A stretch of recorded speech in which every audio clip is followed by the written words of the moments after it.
The danger in my heart season 2 episode 8 की starting में अदाची micro के लिए गिफ्ट लेके आता है। तो एची बोलता है कि तुमने अभी तक उसे नहीं दिया।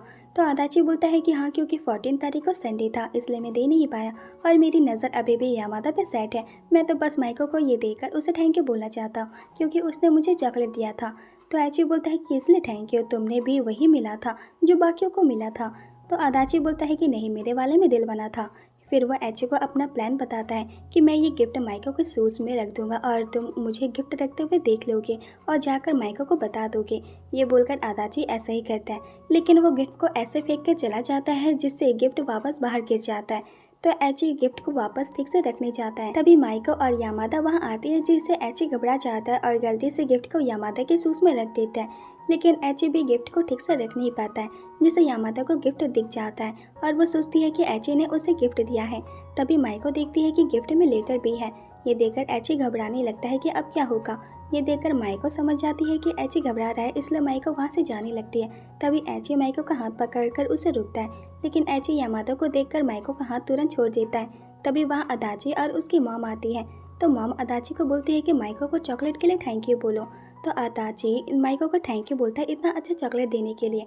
ये बोलकर वो दोनों वहाँ से चले जाते हैं और उनके जाने के बाद माइको वो गिफ्ट यामादा को देती है, क्योंकि उसे लगता है कि ये गिफ्ट यामादा का है। तो यामादा पहले लेटर पढ़ती है जिसमें लिखा था कि डियर लवर्स, चॉकलेट कमाल की थी, थैंक यू, आई होप हम ऐसे ही लवली डबली बने रहेंगे मेरी जानू। ये देखकर यामादा बहुत शर्मा जाती है कि एची ने ऐसा लिखा है। फिर नेक्स्ट सीन में हम देखते हैं कि उनका सेकेंड ईयर ख़त्म हो गया है और आज उनका क्लास में आखिरी दिन है।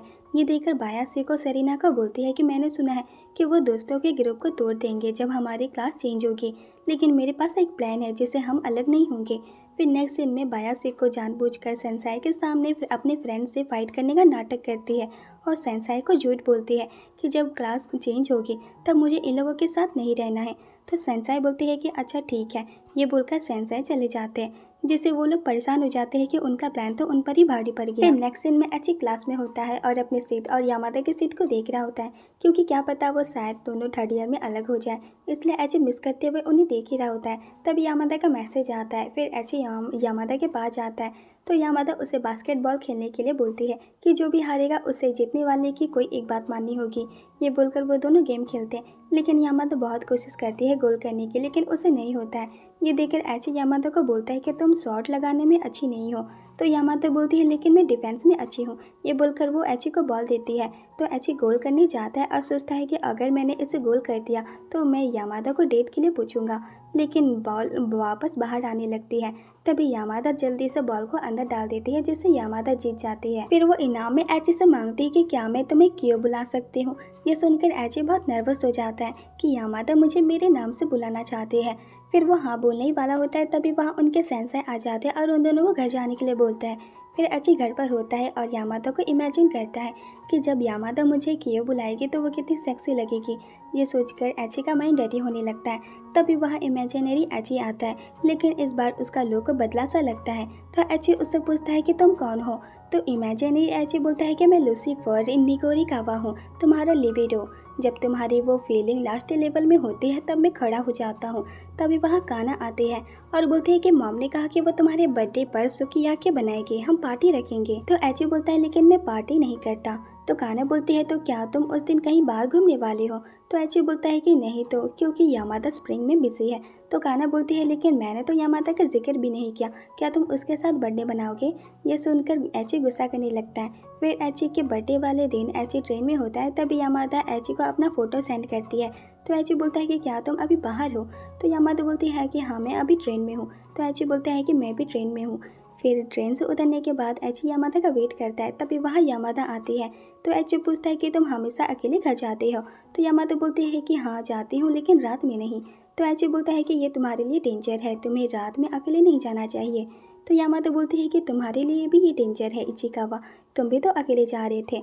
तो एची बोलता है कि मेरी कौन लेना चाहेगा। तभी एची को याद आता है कि यामादा ने मुझे अभी इचिकावा बोला, जबकि वो उस दिन इनाम में मुझे क्यों बुलाना चाहती थी। लगता है उस दिन मैंने उसे हाँ नहीं बोला था, इसलिए वो शायद मुझे क्यों नहीं बुला रही है। अब लगता है कि मुझे उसे अभी बोलना होगा कि वो मुझे क्यों बुला सकती है।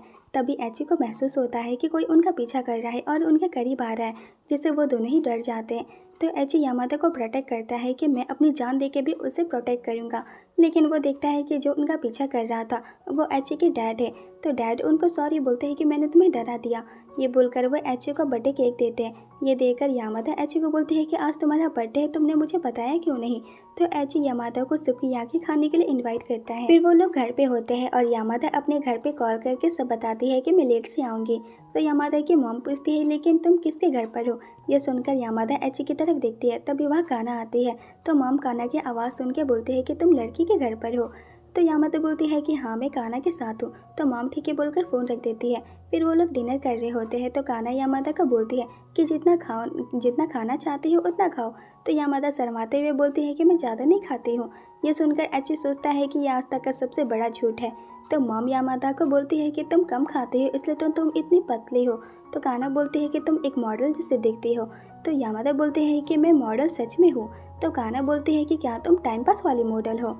ये सुनकर एची को अच्छा नहीं लगता है, इसलिए वो उनको बताता है कि ये एक प्रोफेशनल मॉडल है। फिर मॉम एची के लिए केक लाती है और वेडिंग सॉन्ग गाती है। तो एची बोलता है कि ये वेडिंग सॉन्ग है।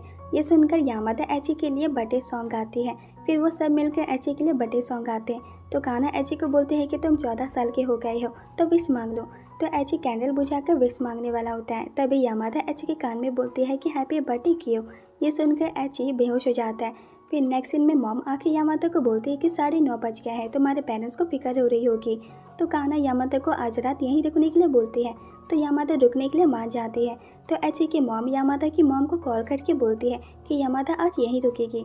ये सुनकर एची साइड में जाकर परेशान होता है कि आज रात यामादा यहीं रुकेगी। तभी मॉम आके बोलती है कि यामादा पहले बात लेगी। ये सुनकर एची और परेशान हो जाता है। फिर वो सोचता है कि मैं परेशान क्यों हो रहा हूँ, मुझे कौन सा उसके साथ ना आना है। ये सोचकर वो काना के पास जाता है तो काना उसे यामादा के लिए कपड़े देती है और सो जाती है। ये देखकर एची परेशान हो जाता है कि क्या मुझे उसे कपड़े देने होंगे। फिर एची जाकर यामादा को कपड़े देता है और बोलता है कि यहाँ अंडरवेयर भी रखा है, लेकिन अगर तुम पहनना नहीं चाहती हो तो तुम वॉशिंग मशीन यूज़ कर सकती हो और खुद का पहन सकती हो। ये बोलकर एची जाने लगता है। तभी यामादा एची को बोलती है कि बाहर में मेरा हेयर रबर बैंड रखा होगा, मैं उसे बाहर भूल गई हूँ। ये सुनकर एची रबर उठाकर गेट के पास रखने जाता है। तभी यामादा गेट खोलकर अपना रबर लेती है, जिससे एची बहुत नर्वस हो जाता है। फिर नेक्स्ट सीन में एची रात को पानी पीने जाता है। तभी वो दिखता है कि यामादा जाग रही है और अपना स्क्रिप्ट पढ़ रही है। तो यामादा बोलती है कि हाँ, क्योंकि 2 दिन बाद हमारी मूवी स्टार्ट होगी। तो एची बोलता है कि क्या तुम इसके लिए बिजी नहीं थी। तो यामादा बोलती है कि नहीं, मैं इसे पढ़ रही हूँ क्योंकि मुझे नींद नहीं आ रही है।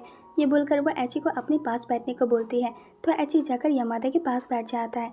तो यामादा बोलती है कि मैं एक लड़की का रोल करने वाली हूँ जो अपने पेरेंट्स पर भड़क गई है और मुझे डर है कि कहीं मैंने इस रोल को अच्छे से नहीं किया तो सब बर्बाद हो जाएगा, क्योंकि मैंने कभी अपने पेरेंट्स से आर्गुमेंट नहीं किया है।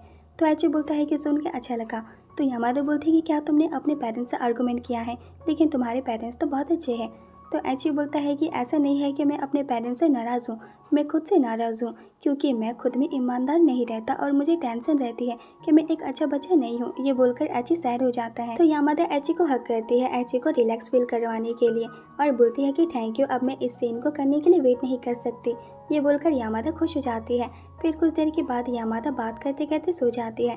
तो एची यामादा के करीब जाता है यामादा को किस करने के लिए, लेकिन एची इतना नर्वस होता है कि वो किस नहीं करता है और यामादा को ब्लैंकेट उड़ा के वहाँ से चला जाता है। और एची के जाते ही यामादा उठ जाती है और हमें पता चलता है कि यामादा सिर्फ सोने का नाटक कर रही है, लेकिन वो इस बात से बहुत खुश होती है कि उसने पूरी रात एची के साथ बिताई। और यहीं एपिसोड 8 खत्म हो जाता है। फिर मिलते हैं नेक्स्ट वीडियो में, तब तक के लिए सायोनारा।